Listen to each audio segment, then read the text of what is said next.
प्राचीन काल में बैंकिंग व्यवस्था, एंशिएंट इंडिया में बैंकिंग सिस्टम, आज हमारा ये टॉपिक रहेगा। और इस पे देखिए आप लोगों का डिमांड भी हो रहा है कि सर आप इस पे लेक्चर बनाइए, हमें आप इस पे वीडियो दीजिए।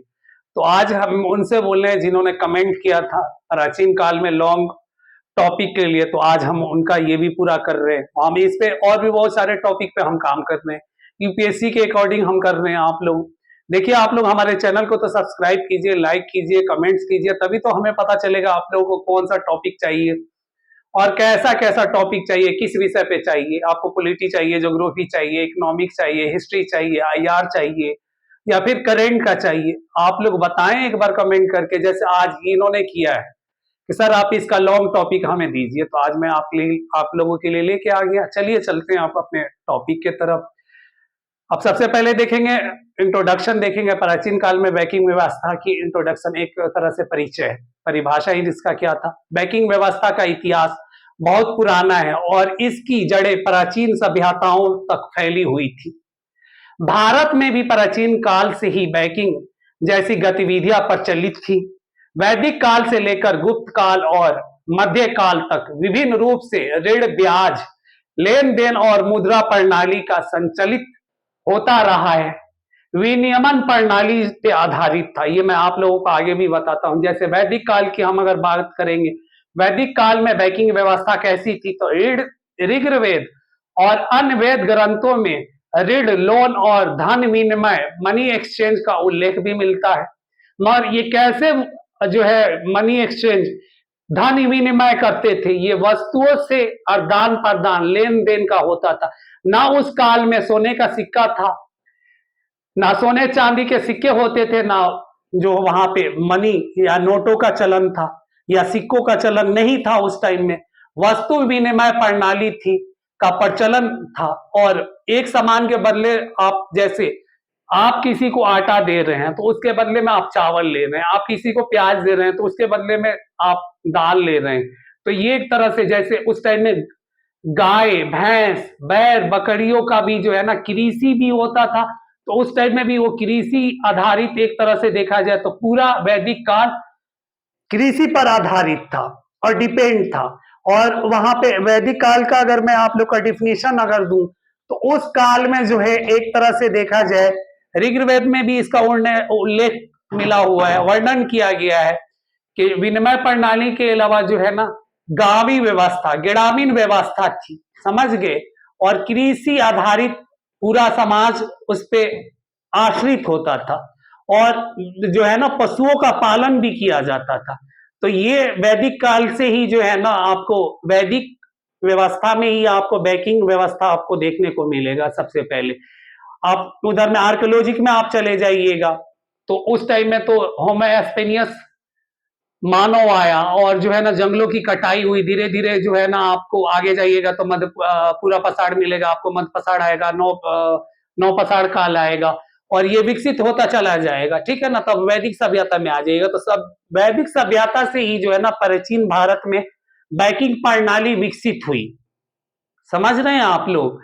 और इस काल में सोने चांदी के सिक्के नहीं थे और ये इस काल में जो है ना विनिमय प्रणाली, वस्तुओं के अदला बदली लेन देन से होता था। महाजन एवं साहूकार धन का लेन देन करते थे और ब्याज पर ऋण लेते थे, समझ गए। कौटिल्य के अर्थशास्त्र में ऋण प्रणाली और ब्याज दरों का उल्लेख भी मिलता है। अगर कौटिल्य के अर्थशास्त्र अगर हम पढ़ेंगे तो उसमें कौटिल्य ने बहुत साफ तरीका से जो है ना उजागर किया है, इस जो बोला जाए विनिमय प्रणाली को भी उजागर किया और ब्याज दरों का भी उजागर किया है। और जो है ना उन्होंने कौटिल्य ने अपने अर्थशास्त्र में भी लिखा है, बैंकिंग व्यवस्था का, बैंकिंग सिस्टम के बारे में भी उल्लेख किया है। वैद बौद्ध काल में अगर आप देखेंगे, मौर्य काल में भी अगर देखेंगे आप, तो बैंकिंग व्यवस्था बहुत सुचारू तरीका से, प्रबल तरीका से, एक उन्नत व्यवस्था में, विकसित व्यवस्था में थी, समझ गए आप लोग।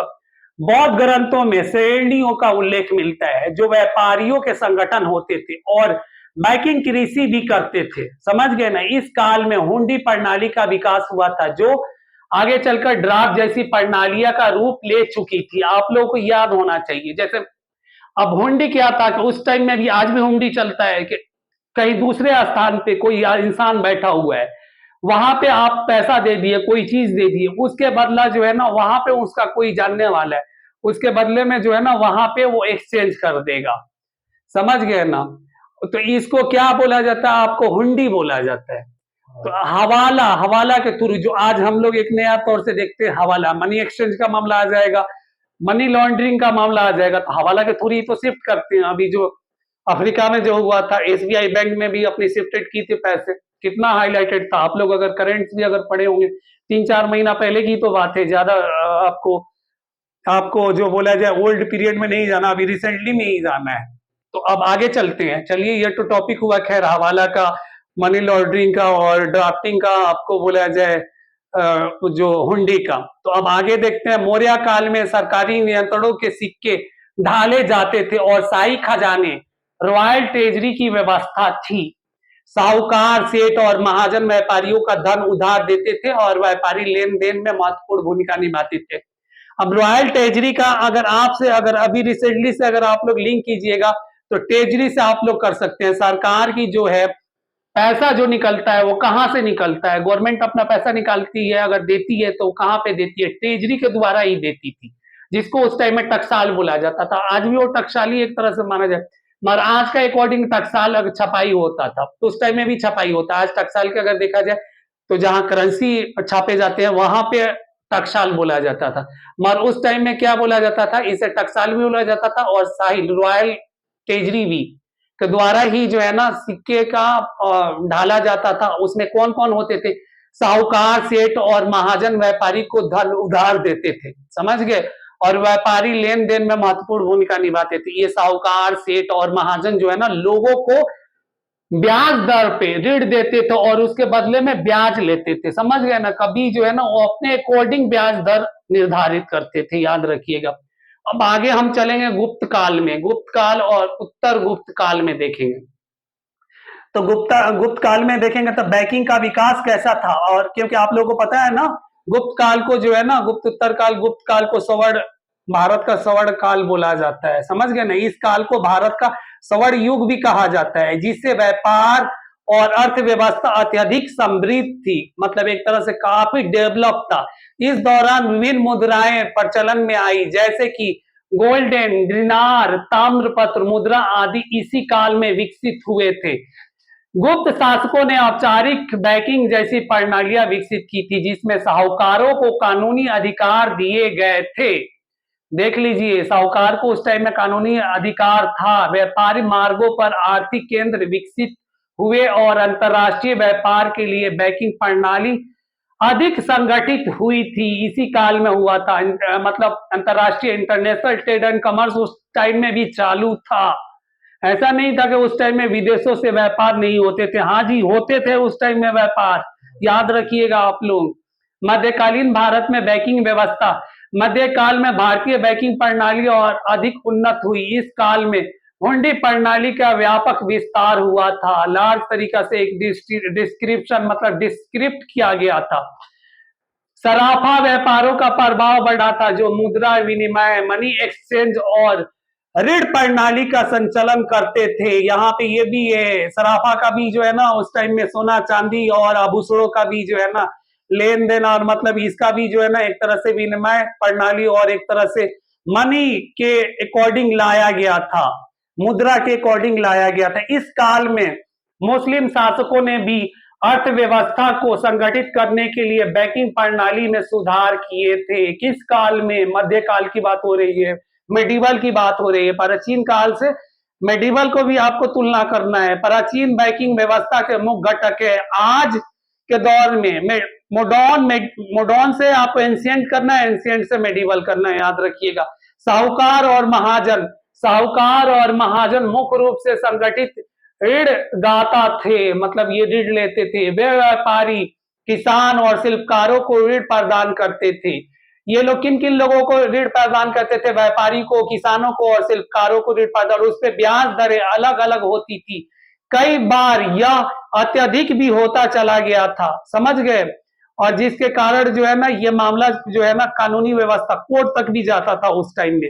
अब सब्सिडी प्रणाली में अगर हम देखेंगे तो व्यापारियों के संगठन जो व्यापार और वित्तीय लेन देन का नियंत्रित करता था। ये संगठित बैंकिंग प्रणाली का कार्य करते थे और व्यापारियों को आर्थिक सुरक्षा प्रदान करते थे। समझ गए ना, ये राज करता था व्यापारियों को सुरक्षा का प्रदान। मंदिरों की बैंकिंग भूमिका जैसे आज सरकार करती है, मंदिरों में बड़ी मात्रा में धन और आभूषण संचलित होते थे और मंदिर वित्तीय संस्थाओं की तरह कार्य करता था। व्यापारियों को और राजाओं को ऋण प्रदान करते थे। कई मंदिर अपने आर्थिक संसाधनों से समाज के ऋणों में जो है ना ऋण देते थे। मतलब क्या विकास में योगदान इनका भी होता था मंदिरों का, और ऋण भी देते थे। किनको देते थे? राजा को देते थे, व्यापारी को देते थे और पब्लिकों को भी देते थी। कौन देते थे? देती थी कौन देती थी? मंदिर के तरफ से डोनेट किया जाता था। दिया डोनेट नहीं किया जाता बल्कि दिया जाता था, और उस पर ऋण भी लिया जाता था, उस पर ब्याज दर भी ली जाती थी। याद रखिएगा ये भी। प्राचीन भारत में बैंकिंग प्रणाली की विशेषताएं क्या क्या थी? अब सबसे पहले पॉइंट हम देखेंगे ऋण व्यवस्था। विभिन्न वर्गों को अलग अलग ब्याज दरों पर ऋण प्रदान किया जाता है। समझ गए? उस टाइम में भी अगर आप वैदिक पीरियड पढ़ेंगे तो उस टाइम में भी जो ब्याज दिया जाता था तो उसमें क्षत्रियों का अलग है, शूद्रों का अलग है, ब्राह्मणों का अलग है। समझ गए ना? हर तरह से ये दिया जाता था। जैसे उनका वर्णन समाज में किया गया है उसी तरीके से उनपे ऋण और ब्याज भी निर्धारित किया जाता था। याद रखिएगा ये। ब्याज दर ऋण पर ब्याज दरें विभिन्न कारकों पर निर्भर करती थी, जैसे कि उधारकर्ता की स्थिति और ऋण का उद्देश्य क्या होता था। न्यायिक नियंत्रण, ऋण ना चुकाने पर कठोर दंड की व्यवस्था भी थी और न्यायिक प्रणाली इसमें हस्तक्षेप करती थी। समझ गए ना? इसमें राज्य हस्तक्षेप करता था।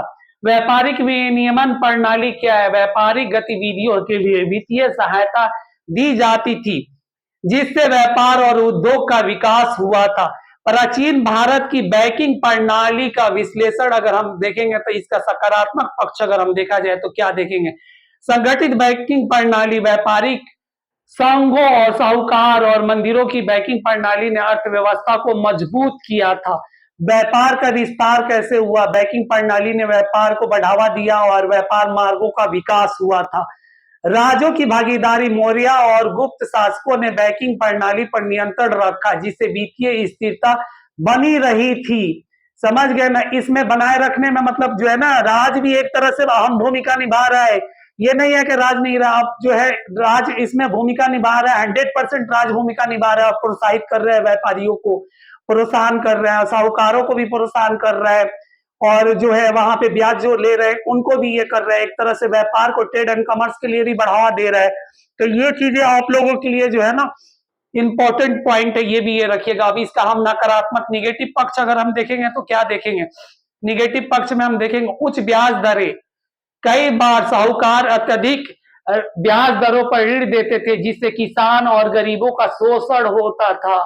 कानून, ये तो आज भी कहीं कहीं पे देखने को मिलता है जहां पे एकदम जो रूरल एरिया है, जहां अनडेवलप है, जहां डेवलप नहीं हुआ, वहां पे भी देखने को आजकल मिल जाता है। बहुत सारे ऐसे आए दिन पेपर्स में भी आते हैं, न्यूज में भी आते हैं, आप लोग देखते भी होंगे। कानून सुरक्षा का अभाव, बैंकिंग प्रणाली अधिकार अनौपचारिक थी जिससे धोखाधड़ी और अन्य वित्तीय अपराधों की संभावनाएं बनी रहती थी, और सामाजिक असमानता, साहूकार व व्यापारियों की अधिक आर्थिक शक्ति प्राप्त थी जिससे समाज में असमानताएं बढ़ी थी। प्राचीन बैंकिंग प्रणाली की विश्लेषण में अगर हम पहलू और इसका विश्लेषण में अगर देखेंगे दो तरफ, एक तरफ पहलू और दूसरा तरफ विश्लेषण करेंगे तो क्या क्या करेंगे? सबसे पहले पॉइंट आप लोग यहाँ पे ये रखिएगा, व्यापार पर प्रभाव क्या क्या पड़ा था और कैसे बैंकिंग प्रणाली ने व्यापार को बढ़ावा दिया और अंतरराष्ट्रीय व्यापार को सुगम बनाया था। सामाजिक प्रभाव क्या पड़ा था इसमें?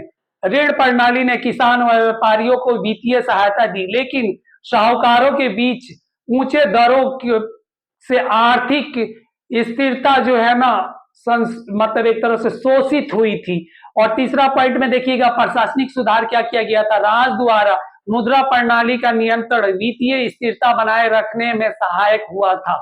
आर्थिक असमानताएं, धन का केंद्रीकरण कुछ लोगों तक सीमित रहा है जिससे समाज में असमानताएं फैली। मतलब जो है ना इसमें असमानताएं कैसे फैलेगी? जब आपको अभी आप लोग कैपिटलिज्म से पढ़ते होंगे, आप लोग सोशलिज्म से आप लोगों ने पढ़ा हुआ, सोशलिज्म और कैपिटलिज्म से पढ़ा होगा, तो उसमें आपने अगर आप इकोनॉमिक्स में जाएंगे तो उसमें आप देखेंगे ट्रेड एंड कॉमर्स हो गया या बाजार भी हो गया। अगर आप पूंजीगति व्यवस्था में अगर आप लोग देखेंगे, जहां पे साहूकार या जो पूरा उसको स्टॉक कर ले रहे हैं और मार्केट में उसके बाद से जो है ना बिल्कुल बदहाली आ जा रही है, कुछ टाइम के बाद उसको निकाल रहे हैं मनमाने तरीका से, उस पर अपना रेट फिक्स कर रहे हैं, तो क्या होगा? वहां पे भी ये व्यवस्थाएं थी, आज हम देखने को मिलते हैं ना, वही थी, ये था। अब देखिए, हम देखेंगे कंक्लूजन, निष्कर्ष हम देखेंगे। प्राचीन काल में बैंकिंग प्रणाली की नींव मजबूत थी और यह धीरे धीरे विकसित और मध्यकालीन आधुनिक काल में औपचारिक रूप से यह प्रणाली और अत्यधिक सुदृढ़ होती चली गई। साहूकार